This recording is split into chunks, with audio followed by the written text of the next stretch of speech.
Hi friends, welcome to YouTube ஜோஸ். நம்ம இன்றைக்கி பார்க்க போகிற டாபிக் பார்த்திங்கன்னா வந்து ஜே ஃப்ரேம் ஃபார்மில் எப்படி கேலண்டர் கிரியேட் பண்ணுறது அப்படிங்கிற பார்ட் 5 பார்க்க போகிறோம். இப்போ ப்ரீவியஸ் வீடியோவில் பார்த்திங்கன்னா நம்ம கொடுத்த இயர்லேருந்து எத்தனை 100 இயர்ஸ் இருக்கோ அதில் இருக்க ஆட் டேஸை ஃபஸ்ட் நம்ம கவுண்ட் பண்ணோம். நெக்ஸ்ட்டு பார்த்தீங்கன்னா அந்த ரிமைனிங் இருக்க இயர்ஸில் இருக்க ஆட் டேஸை கவுண்ட் பண்ணோம். இப்போ நெக்ஸ்ட்டு பார்த்திங்கன்னா வந்து அந்த ரிமைனிங் இருக்க அந்த டேஸில், அதாவது நம்ம கொடுத்த மந்த் இருக்குது பார்த்திங்களா, அந்த மந்த் வரல இருக்கிற டேஸில் எத்தனை ஆட் டே இருக்குது அப்படிங்கிறத நம்ம கவுண்ட் பண்ணணும். இப்போ ஃபஸ்ட்டு பார்த்தீங்கன்னா ஒவ்வொரு மந்த்லேயும் எத்தனை டேஸ் இருக்குது அப்படிங்கிறத நான் ஸ்டோர் பண்ணிக்கிறேன். இன்டீஜர் டைப்பில் எம் அப்படிங்கிற ஒரு வேரியபிள் டிக்ளேர் பண்ணிக்கிறேன். இப்போ இந்த வேரியபிளுக்குள்ளார 12 மந்த்லேயும் இருக்க ஒவ்வொரு மந்தோடைய டேஸ் கவுண்டிங் நான் ஸ்டோர் பண்ணிக்கிறேன். ஃபஸ்ட்டு மந்தில் 31 டேஸ் இருக்குது. செகண்ட் மந்தில் பார்த்தீங்கன்னா 28 அப்படிங்கிறது கொடுத்துக்கிறேன். ஏன்னா செகண்ட் மந்த் பார்த்தீங்கன்னா நமக்கு நார்மல் இயராக இருந்தால் 28 இருக்கும், அதே வந்து லீப் இயராக இருந்தால் 29 இருக்கும். இப்போ நான் வந்து 28 அப்படிங்கிறத கொடுத்துக்கிறேன். நம்ம கொடுக்குற இயர் வந்து ஒரு வேளை லீப் இயராக இருந்துச்சு அப்படின்னா அதை வந்து நான் 29 சேஞ்ச் பண்ணிக்கிறேன். தேர்ட் மந்தில் பார்த்தீங்கன்னா 31, ஃபோர்த் மந்தில் 30, ஃபிஃப்த்தில் 31, சிக்ஸ்த்தில்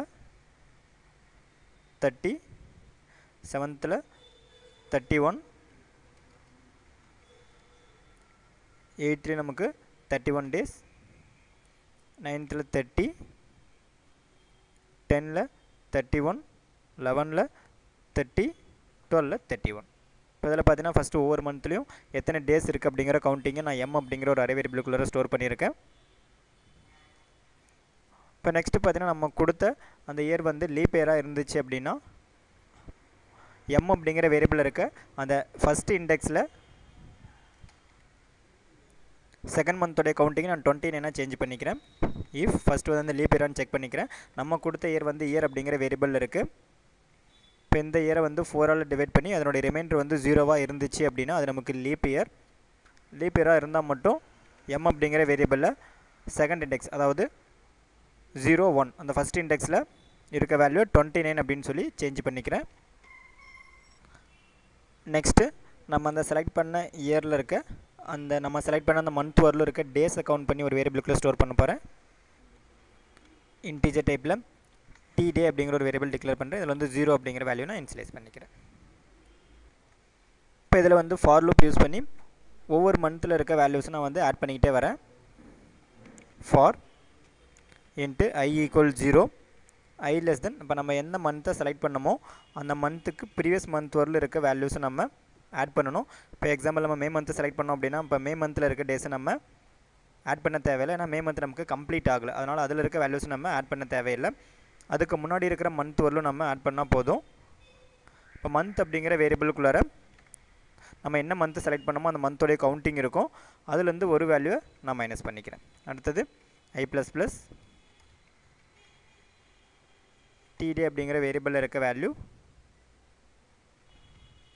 ப்ளஸ் மந்த் ஆஃப் ஐ அப்படிங்கிற இண்டெக்ஸில் இருக்க வேல்யூ. இப்போ இந்த லூப் ரன் ஆக ஒவ்வொரு மந்தில் இருக்க வேல்யூ நமக்கு td அப்படிங்கிற வேரியபிளுக்குள்ளே ஆட் ஆகிக்கிட்டே வரும். இப்போ அந்த லூப் கம்ப்ளீட்டாக எனக்கு ரன் ஆனதுக்கப்புறம் அந்த டோட்டல் டேஸ் வந்து td அப்படிங்கிற வேரியபிளுக்குள்ளே ஸ்டோர் ஆகிருக்கும். இப்போ இதில் இருக்க ஆட் டேஸை கவுண்ட் பண்ணி odd3 அப்படிங்கிற வேரியபிளுக்குள்ளார ஸ்டோர் பண்ணிக்கிறேன். இன்டீஜர் டைப்பில் odd3 அப்படிங்கிற ஒரு வேரியபிள் டிக்ளேர் பண்ணிக்கிறேன். இதில் வந்து tdays அப்படிங்கிற அந்த வேரியபிளில் இருக்க அந்த டோட்டல் டேஸ் இருக்குது பார்த்தீங்களா, அதில் கம்ப்ளீட் வீக்ஸ் போக ரிமைனிங் இருக்க டேஸை மட்டும் ஃபைன் பண்ணி ஸ்டோர் பண்ணிக்கிறேன். tday %7. இப்போ ஆட்டோமேட்டிக்காக நமக்கு அதில் இருக்க ரிமைண்டர் வேல்யூ odd3 அப்படிங்கிற வேரியபிளுக்குள்ளே ஸ்டோர் ஆகிடும். இப்போ இந்த odd3 அப்படிங்கிற வேரியபிள் இருக்க வேல்யூ 7 விட கம்மியாக இருந்தால் நமக்கு எந்த ப்ராப்ளமும் இல்லை. அல்லது 7 விட அதிகமாகும்போது அந்த டேஸில் இருக்க கம்ப்ளீட் வீக்ஸ் போக ரிமைனிங் டேஸை மட்டும் நான் odd3 அப்படிங்கிற வேரியபிளுக்குள்ளே ஸ்டோர் பண்ணிக்கிறேன். இஃப் odd3 > 7 அல்லது 7 விட அதிகமாகும்போது அதில் இருக்க கம்ப்ளீட் வீக்ஸ் போக ரிமைனிங் இருக்க டேஸை மட்டும் நான் odd3 அப்படிங்கிற வேரியபிளுக்குள்ளே ஸ்டோர் பண்ணிக்கிறேன். odd3 = odd3யில் இருக்க வேல்யூ %7.